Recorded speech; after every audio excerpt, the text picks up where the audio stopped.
What is good, Shadow Gang? We back at it again with another video. If y'all new here, please subscribe to the channel, turn on notifications, follow me on my social, and blah, blah, blah, blah, blah, blah, blah. You get the fucking drill. Before we start, check out my previous video, especially the one before this one, of 5 things we learned from WWE Unreal, and I put 5 things we learned from there. Now I'm gonna put 5 more things we learned from WWE Unreal. You get the drill. Bada y'all. Let's get right into it. Entry number 5. The Rock and his team pitched the idea for Kevin Owens to join him and Travis Scott. So, let me put it down like this, right? Basically, The Rock and his team pitched an idea where at Elimination Chamber, Cody will reject The Rock's offer, right? And it will end with The Rock using his power of board of directors or whatever the fuck his title is, right? To make a match right there at the spot where Kevin Owens will come out and beat Cody for the WWE Undisputed Championship and join The Rock and Travis Scott. So basically, right, what we saw at Elimination Chamber earlier this year could have been Kevin Owens instead of John Cena. Can you believe that? First of all, I wonder what was the thought process behind that. Like, not saying it couldn't work. Kevin Owens was already a heel, and he was doing his thing, so it was cool, right? But it's like, what was the thought process behind that? Or at least I remember he was a heel at the time, whatever. But what was the thought process? Like, what made him say, hey, this can go well with Kevin Owens? Again, it's crazy to think that The Rock actually wanted to work with Kevin Owens, because you wouldn't ever think that. But that's just me. But again, it's interesting, though. His team, The Rock and his team came up with that idea. You know what? Maybe The Rock's team isn't so bad at making ideas. But yeah, still interesting to know. The Rock and Kevin Owens with Travis Scott. That would have been interesting. Anywho, on to the next. Entry number 4. Chelsea Green texted Triple H to give her job back, and he did. Alright, y'all. So basically, on episode 3, we were seeing Chelsea Green and Charlotte Flair for the majority of that episode, And one thing that I found interesting was homegirl Chelsea Green just got her job back by simply shooting a text to Triple H. Can you believe that? Now, of course, most likely there was probably more discussion behind it, or probably wasn't.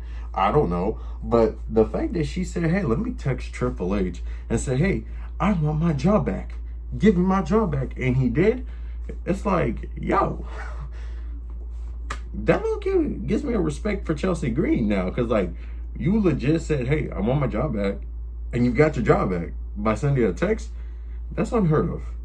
Like, come on now. Like, it's crazy when she said that. And because when she said that, I legit paused the episode. I'm like, wait, did she just say what I think she said? And I replayed that shit. Bruh, she literally said, I texted Triple H to give my job back, and he did. Like, yo, that would have never happened in the Vince era. Now, I'm not saying that's a bad thing, but yo, that's crazy to think that Chelsea said, yeah, give me my job back. And he said, okay, here you go. So, and me personally, I'm not a big fan of Chelsea Green. She's not my cup of tea, but the crowd does love her, and what she's doing is working for the live crowd audience and for some people in the IWC. So, shit. And long-term wise, Triple H did the right thing, responding to the text saying, yeah, sure, you get your job back, kid. Like, shit. But yo, shout out to Chelsea Green. That's actually pretty badass. But anywho, on to the next entry. Entry number 3. Let's get right into it. Triple H wanted Tiffany to apologize to Charlotte. So, to give you a little bit of context, we're going to go all the way back during Mania season. Now, we're going to talk about that. I guess you could, I don't know if it's infamous, but that one of the interesting promos between Charlotte and Tiffany, where they were face to face, where they were both wearing a similar attire for some reason. And, they were going back and forth and stuff. And it was the one where Tiffany said, "You're gonna be alone just like you are outside the ring. What is it, 0-3?" And she pointed at the ring finger because to say, "Oh, you have 3 divorces," and stuff like that. So apparently, when that happened, Triple H wanted Tiffany to apologize. Now, here's my thing, right? In the episode, you see Charlotte being like, "I can't hear you," blah, blah, blah, whatever the fuck it was saying. She was basically mocking Tiffany. And it cuts to Bruce Pritchard being like, "What is she doing?" I think he was next to Triple H. And they both were like, "The fuck is she doing? Like, yeah, that's not what you're supposed to do." And then Tiffany, said what she said, which, by the way, kind of like that we got, like, basically that's confirmed that it wasn't scripted. That part, like, there wasn't part of script, which we already knew that shit. Let's be honest, we fucking knew that shit. But it's still nice to know that it wasn't, we weren't wrong. But basically, that when you say that, you kind of provoke Tiffany. I'm pretty sure Bruce Pritchard said it in the episode, like, you provoked old girl, and she said what she said. Now, I will say this: the fact that Triple H wanted Tiffany to apologize to Charlotte because it wasn't on script, it's kind of hilarious considering the fact that him, Austin, The Rock, and Cena, and literally any other big name from any era at one point legit went out of script and did a shoot. So hell, CM Punk's promo that was supposed to be scripted became a shoot. That's why the pipe bomb is so famous. So it's kind of hilarious that happened, but hey, man, it is what it is. It's interesting though. Triple H wanted her to apologize to Charlotte. Let me know in the comments, do y'all think he would have had the same energy to Charlotte if I can barely talk. Do you think he would have had the same energy to Charlotte if she was the one to say a similar comment to Tiffany? Y'all let me know in the comments, man. On to our next entry. Bruce Pritchard was the one to come up with the idea of John Cena turning heel. Yes, Bruce Pritchard. Now again, I said in my previous video, I really don't fucking like Bruce Pritchard like that. To be honest, nobody does. But oh my God, he was the one that came up with the John Cena heel turn. Now, first of all, no one knew that Cena was going to turn heel. These were the only people that knew John Cena was going to turn heel that night. John Cena, Cody, Rock, Travis Scott, Triple H, Bruce Pritchard, and that Ed dude. I think those were the only ones, if I remember correctly. So my whole thing is like, first of all, that was crazy. Not even Michael Cole knew. So the fact that he didn't know and he said what he said off the top of his head, yo, that's very impressive. Two, I like when stuff like that happens because you can keep a secret, So that's pretty nice. And also, Bruce Pritchard came up with the John Cena heel turn. Now, I think we can all agree this has not been the best John Cena run. It has its highs and lows, in my opinion. Mainly lows for a reason. I'll make a video about that once. Well, I can make one anytime now since we're halfway done with this thing, but, we'll see. Anywho, point is this. Bruce Pritchard was the one to come up with John Cena turning heel. Now, my thing is, he wanted to do shock value because, it's one thing to turn Cody heels and another thing to do what The Rock did, which is like, hey, let's have Kevin Owens do it and stuff like that. Bruce Pritchard being the one to say, hey, let's have this moment. And to be quite honest, the moment worked. Is now the after effect of the moment. Is that working? I don't know. Again, I can make a video about that. But yeah, man, Bruce Pritchard was the one to come up with John Cena turning heel. Who would have thought? In our last entry, Triple H wanted CM Punk to win at WrestleMania 41. All right, that's right. You heard it. You already know. So, first of all, can I just say something?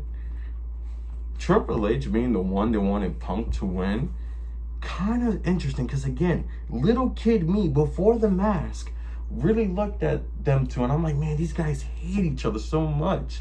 And now fast forward, you got Triple H being like, oh, it should be Punk. Punk should win.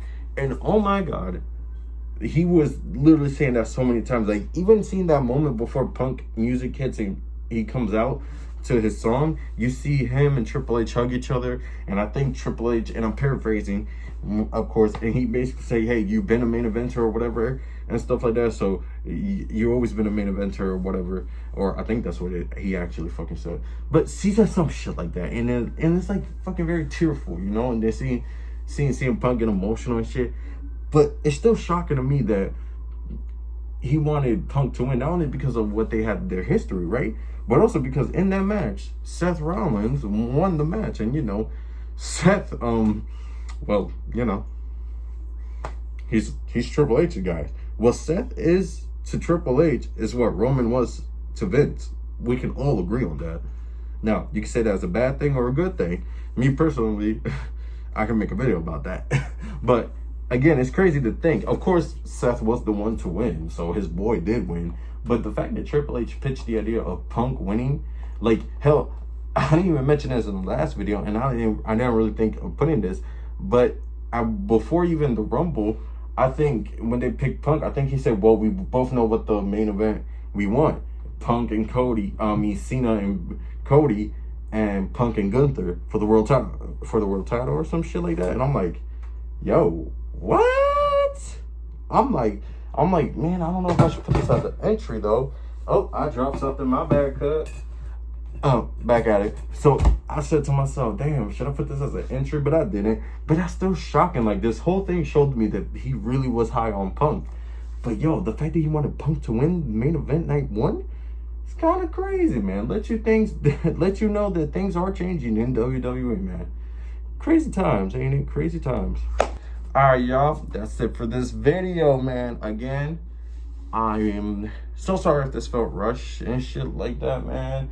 Again, I'm trying to use every bit of energy I have left, and I got more shit coming soon. I even got a video that I gotta make too that is going, I don't think it's gonna affect the channel and shit, but you never know.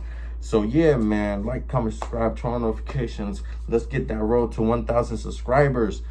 And yeah, man, I'll catch you on the next one, man. Shake that ass, Peace. bitch, and let me see what you got. Just shake that ass, bitch, and let me see what you got. Just shake that ass, bitch,